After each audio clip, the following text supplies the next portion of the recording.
This is Kal from that website. Yeah. So yeah, they're completely wrong as to who this character is.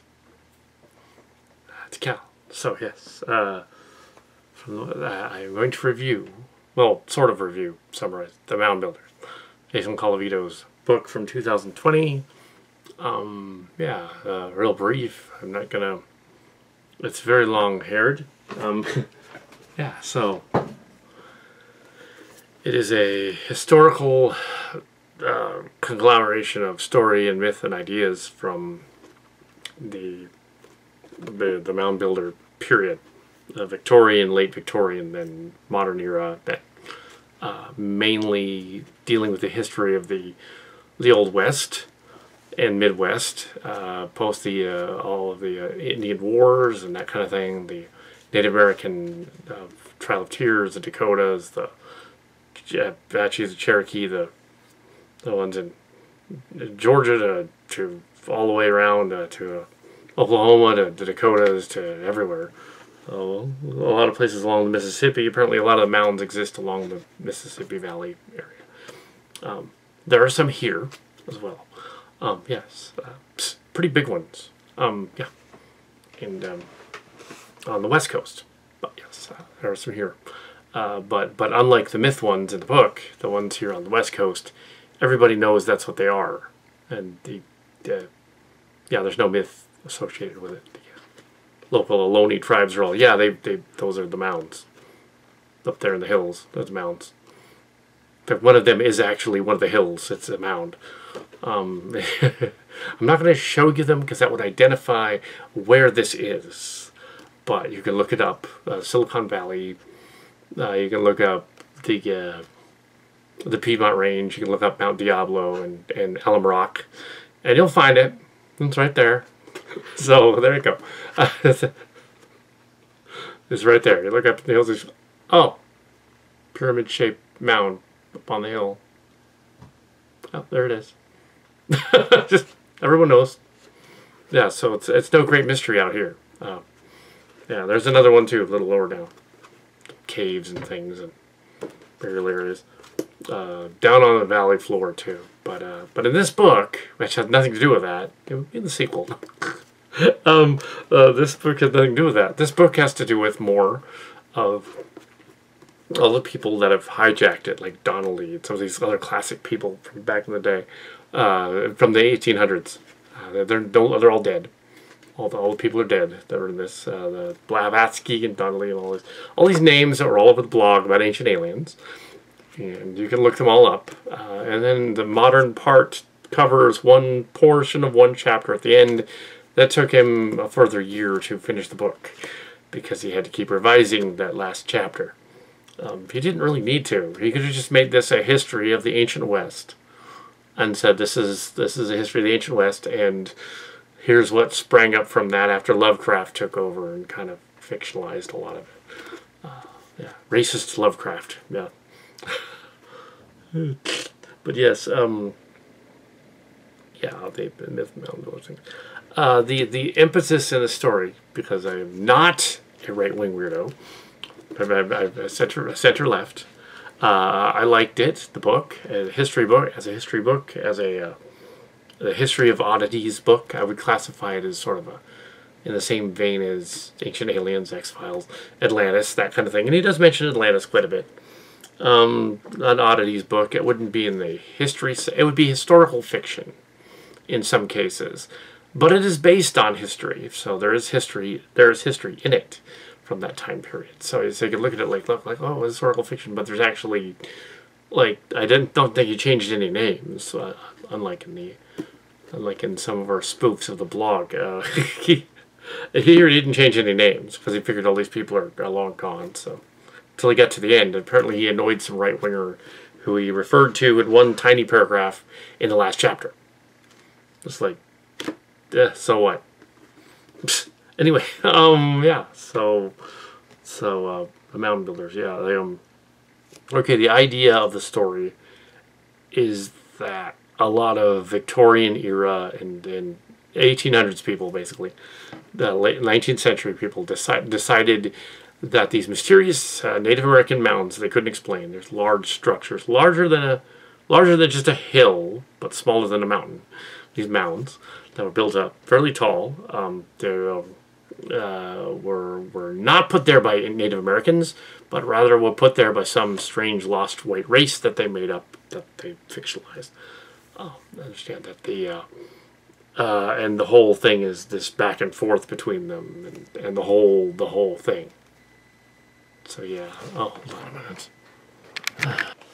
Okay, so back to the Mound Builders. Okay, the Mound Builders. Colavito worked on briefly on Ancient Aliens back in the day, which is how he's an expert on some of that. He knew George Tsoukalos and Derek Van Deniken. Anyway, so yeah, apparently he went to college with George Tsoukalos. You know, the hair that goes everywhere. Went to college with him. So, yeah. Anyway,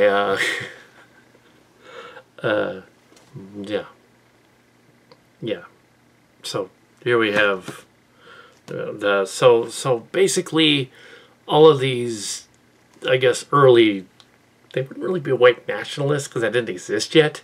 They were sort of white apologists, I guess, in more of a sense. They were trying to make off the colonial period as they thought of everything and no one else could have before them, which doesn't make any sense. It's like, no, they came later. But yeah, yeah. So they found these things and didn't know what to make of them. Sort of like that Newport Tower that's the remains of a windmill, like a milling area is what they say, oh, it's a mysterious alien thing, and it's like, no, it's just a milling area. The Berkeley and Alum Rock Walls, California, they're just landmarkers from during Spanish colonial time. They know what they are. You might ask them. You know, the Mayan Dresden Kodak. Not all the Mayans not all the Mayans died. There's some left, and they were like, no, that's just a calendar. That's all. It's a calendar. So yeah, so it's funny. So he makes the assertion in the story, and it is considered historical fiction. It's a University Press, Oklahoma, but it's a historical fiction. There are historical events in it, though. So yeah, it's a very long-haired. It's not a narrative story. It's a story written like a history text. So keep that in mind when reading it. That it is a. It took a long time to read it. It has there's very little quotes in it. The quotes are within dialogue, and that's mainly who writes his blog too. So I've known of the Colavito blog since, oh my goodness, 2013 or something like that. Yeah. So the Trolls took it over several years ago, and they've just been going back and forth ever since then. Yeah, and it's kind of pointless at this point. But everybody thinks they're an expert when they've read a little bit on the internet. I think it was Neil deGrasse Tyson who said, or who was quoting someone else who said that the more you think you know, the more you don't actually know. So, what you think you know, but you don't really. That also goes for martial arts. When you get a black belt, that counts. So there's stuff for that. After black belt, then you can actually start learning. So yeah, that goes the same way. So you have after black belt, that counts. But yes, here we have. Yeah, it's you know, it's a history book. I don't know why people complain about it. It's just a history book. Maybe it rubs them the wrong way. Maybe it rubs the current nationalist people the wrong way. And they're like, no, it has to be the Vikings that did it. Somehow it's connected to Atlantis somehow, even though, yeah, in science, in science stories, they tell you the absence of evidence is not evidence. And extraordinary claims require extraordinary proof and stuff like that. And you know, and Occam's razor, of course, the idea that if you eliminate the impossible, the improbable must therefore be the truth in theory. Yes, and on the internet, an established opinion is a fact, even though it's not. It's an established opinion. It's opinion. It's editorial. His blogs are editorials based on evidence. This has a lot of evidence in it. He does make the theory that there are not, that the mound builders were not white, that they were Native Americans, that they built them, and tribes before the tribes that were there built them, and they are, yeah, it's Native Americans did it. I don't know why these colonialists show up like maybe 1,000 years later and go, well, that must have been the Vikings that did it. No. Oh, and Scott Walter was out here a couple of years ago, on out by the Kensington Runestone, and there are descendants of the group over here, and that on the one side of the family from the Minnesota, there are relatives of the other group. I don't want to name names, I'm going to know, but there are some Ullmans back then, and they go back to the to Minnesota, to that very area, and there are some Ullmans, and they know from family stories that the Kensington Runestone is a fake. They put it there to get people to go to his property. They put it there. Like, yeah. And then they say, oh, that internet guy doesn't know that. No. Distant cousins, way back. They're Ullmans. So, yeah, they know. They know there at the Duluth Museum, too. Yeah, it's fake. So, yeah, that's not a Viking marker. There are Viking markers there, and there are Viking descendants there. But that's not one of them. That's not proof. That is not extraordinary proof. That's a fake marker done in the 1800s. Sorry, it's a fake. As for the mound of Alum Rock, they're looking for alum. As for that, up the hill, that's real. And like the other ones in this book. And that's not in the book, because he was only doing the Midwest, the East and the Midwest. But out West, there's more of them. There's a lot of them. And funny thing is they know what they are. It's just like, don't they? Of course, if these people that were actually doing their homework instead of conspiracy theories on the internet and conspiracy shows, they would know if they actually wanted to go and find out. They could ask people that know stuff. I don't personally know who built the mound on the top of the hill over there, Pete one, Alum Rock. But somebody ancient did a long time ago, and it's not even a museum marker necessarily. They know that it's like spooky. They know that it's hard to get to. I figure it's probably a burial site. Why go there? That's creepy. Ooh, I don't want to go there. But yeah, they're all like the Ohlone, you know. Like, they put the Ohlone actually don't know directly who built it. The Ohlone are like, well, it's there, but we think it was. They think it was the people. I'm not an Ohlone. They think it was the people that was before them that built it. But they know it's there. It's sacred to them and stuff. So they know that. These people before built this and left it here. And there's tributaries of them and little markers of them, which is cool. They're all over the Spanish colonialists left it alone too. Apparently it spooked them as well. So they're like, we don't want to mess with that. And so even they could tell. They're like, oh, it's the Franciscan monks and stuff. They're like, don't want to mess with that. Leave that alone. They could tell. So so it's not to do with this, but it is interesting that out here, out west, being more open and liberal and whatever, they actually did our homework, and that stuff exists here, and we know what it is. It's no mystery. Apparently in the Midwest, it's a mystery, but it's a Ohlone Mound. Yeah, we know what that is. There's a bunch of them. There's some in the Santa Cruz Hills, some in the San Jose side. There's La Milpas, that area.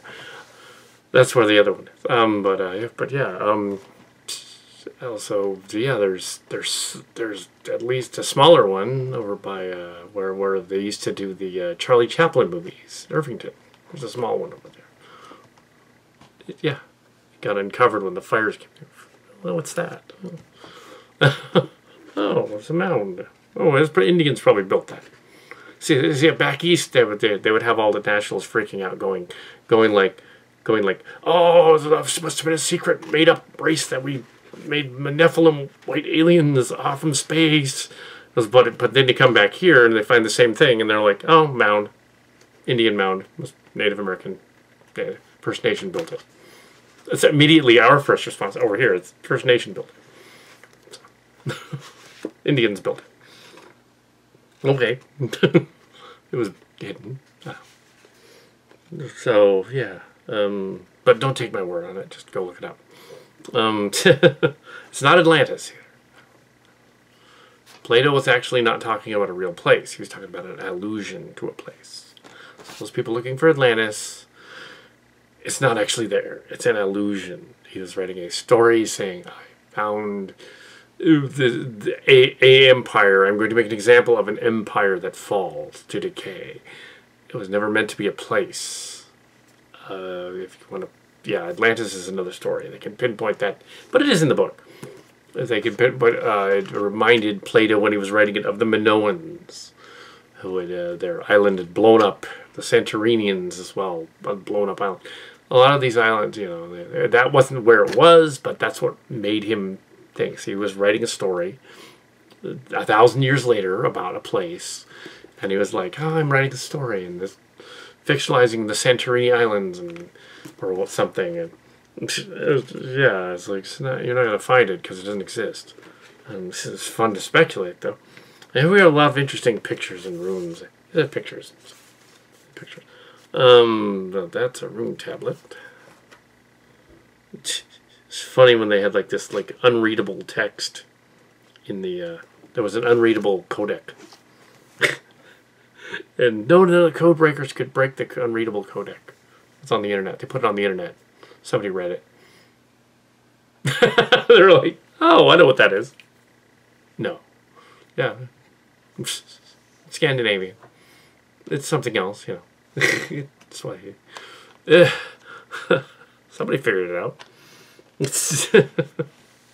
Of course, the other guy that said it, he was lying. But, yeah, so it's fine. It's not supposed to be entirely taken seriously. I think it is speculative fiction, historical fiction based on evidence. So it's not that this is. Yeah, it's called the Mound Builder's Myth, fake history of the lost white race. So there is no lost white race. They're not lost, for one thing. If they're talking about the Scandinavian Viking dudes, they didn't die out. Oh, have these people actually been? Have they been to Canada? You've seen those people. They're there. They're not dead. They're gone. What? What? But yeah, sort of like the Mayan myth and the Mayan Codex, which was for some reason Italian, the Codex. The 2012 thing, the calendar and all that. There were some Mayans left over. And they said they never asked them. There's some descendants of the Maya. They're like the lake people, the Mayans. And they're like, and that's similar to the lake people in Florida, but not the same. Different Mayans. The lake people. And they were all, yeah, it's a calendar. And it means January 1st of the new eon. That's all it is. The end of the world, I'll say 1 million books about it. It's like, no, it's a calendar. It's day 1 of the new millennium. So now that it's 2020, but the world didn't end 2012. It's 8 years later. And yeah, it's 8 years into the new Baktun. So, yeah, Baktun. This water really should be something stronger. Just kidding. Oh, there's something stronger right there. It's tea. So, yeah, read Colavito's Mound Builders. It's a long read because it's a history book. It doesn't have a narrative. It's not like a... Well, it has a narrative, but it doesn't have, like... quote marks everywhere. It doesn't tell a story in the sense that it's a story. It tells it like a historical, like, saga, basically. On a par with his Atlantis book and his other ones, telling a story about something.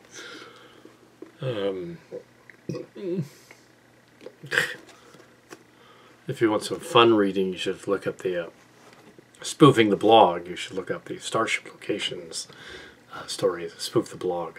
They're fun. But all the names have been changed. Yeah. So, but yes, as not to get in trouble. And they've changed some of the events around, so it's fictionalized. Extremely, extremely fictionalized. It's not the same. So yeah. This is not though. This is trying to be accurate. But they're it's funny how the perception is different here.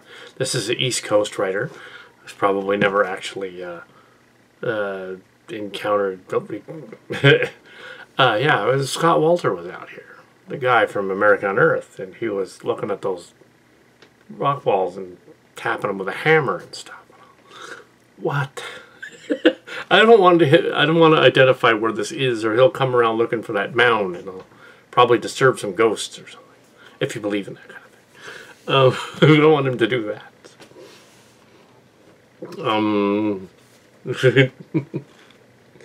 The spirit of the Eloni. Yeah, that's the Indian tribe around here. I guess up there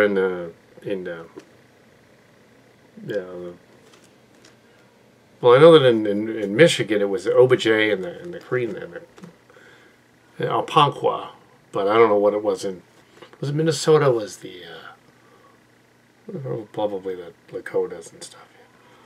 They were at the Sioux. They were up there. Yeah. And Georgia apparently has always had trouble with voting rights, even back in 18 something. So I mean, in Georgia, issues with Georgia there. I don't think those people, the right wingers, should take that last paragraph, last chapter, all that seriously. It's like they didn't read the book; they just jumped to the last chapter. Because he's like, this is just people that have read the other stuff earlier, and they're like Victorian. It's like, yeah, it's their opinion whether the mound is like that. The people that made those original mounds that he's talking about aren't around anymore. So it's like, but no, they weren't white. They were clearly Native Americans. Yeah. Newport Tower was colonial. Sorry, guys. That was colonial. Kensington Ruin Stone is a fake. Yeah. And also what's hilarious is that in the news 20 years ago there was a tablet that was a tablet that had the 10 Commandments in it. It was in front of a courthouse down south, and the sculptor that carved it was from Minnesota. So they took the tablet away because it raised a big fuss because it was a tablet at the courthouse, the 10 Commandments. It ended up in Duluth, Minnesota. And I have seen that. Yeah, I've seen the tablet. So, that's where it is now. Where it is today. It's in Duluth. Not far from that. So, not far from that is a Kensington Rune Stone. And, yeah, so, which is also fake. Well, the tablet's not fake. That guy was still around. So, that's a new tablet. But, yeah, the other... I'm thinking that this marker here with the runes on it, tiny little bit about runes. Where is that little marker? And the stone on the front as well. This is probably not from them. This is probably somebody later who decided I'm going to stick some runes together and just say, ooh, it's a Native American thing. Native white thing. Because, yeah, some of these don't make sense on this cover. They don't. Yeah. Because here's a hooked X. There shouldn't be that there. That doesn't, yeah. And they're confusing the Templars with the other guys. There was another group later, the Templars, that they're confusing with, that could have done this stone. But it's not the Templars. That's another can of worms. but Colavito's the expert on that. So I'll go there. Yeah. So hope you enjoyed this review of review of a long-handed book. It's good. Yeah. It takes a long time to read. Got it on Amazon. You can get it on Amazon or at the Oklahoma Press. University of Oklahoma Press put it out. Oh, yeah. This has been Kal. And they had no idea. They thought that the harassy, bloggy people were all like, it's this guy, we figured out who it is, and then they did a link to it, and they were trying to find out who Kal was. And it's like, it's really obvious who Kal was, like to everyone else on the internet, but apparently not this guy. So he's all like, oh, I found him, and they're all like, that's not me. Really isn't me. It was another Kal. Yeah, it's a stage name. I think I'll put my real name out there, guys, really.